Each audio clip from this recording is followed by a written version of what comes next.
కొంతమంది భర్తలు భార్యని టార్చర్ పెడుతుంటారండి.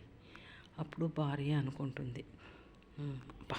పొద్దున్నే ఎప్పుడెప్పుడు అంటే భార్యకి సండే వస్తే విసుగన్నమాట. భర్త ఇంట్లో ఉంటాడు కదా, టార్చర్ పెడతాడు కదా భర్త, అందుకే విసుగన్నమాట. అదే మంచి భర్త అయితే ఎప్పుడెప్పుడు సండే వస్తుందా, నా భర్త ఎప్పుడెప్పుడు ఇంట్లో ఉంటాడా, నేను నా భర్త ఎప్పుడు బయటకు పోదామా అని ఆలోచిస్తాను.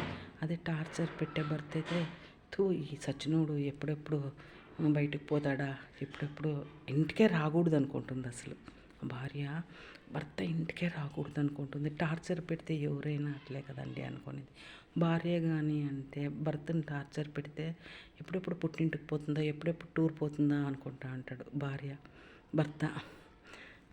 భర్త టార్చర్ పెడితే భార్య అనుకుంటుంది, అప్పుడే సాయంత్రం అయిందా, అబ్బా ఇప్పుడు వచ్చేస్తాడు నా భర్త అనుకుంటుంది.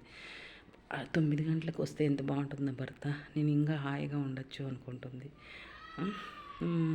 మళ్ళీ 9 గంటలకు రాకూడదు నా భర్త, ఇప్పుడే 5:30కే వచ్చేస్తాడు ఎందుకప్ప. ఆ భర్త స్ట్రిక్ట్గా ఉంటాడు. టార్చర్ పెట్టే భర్త ఎప్పుడన్నా కానీ స్ట్రిక్ట్గా ఉంటాడండి. ఒక ఆడవాళ్ళ జోలికి కానీ ఏమే కానీ పోడు. స్ట్రిక్ట్గా ఎప్పుడు లాగా ఉంటాడు. ఎప్పుడు కోపంగా ఉంటాడు. ఎప్పుడెప్పుడు పోయి భార్యని టార్చర్ పెట్టాలా అని ఆ భర్త మనసులో ఉంటుంది.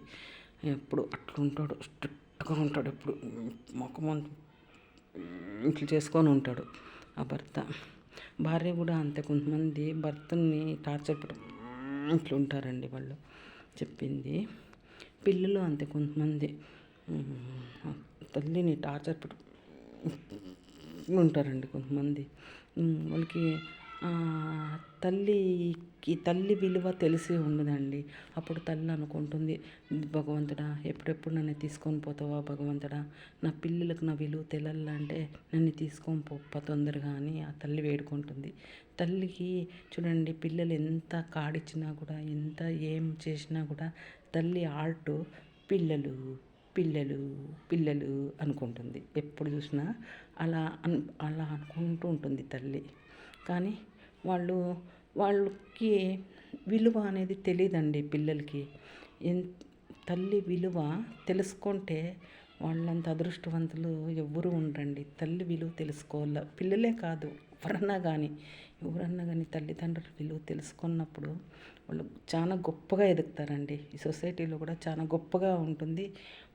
వాళ్ళకి విలువ అనేది అలా పెరుగుతుందండి. తల్లిదండ్రులకి ఎప్పుడు విలువిస్తామో అంత విలువ వస్తుంది వాళ్ళకి. అంత ఆటోమేటిక్గా అది దేవుని వరం అండి. అది మనకి ఎప్పుడు తల్లిదండ్రులకు విలువిస్తామో అది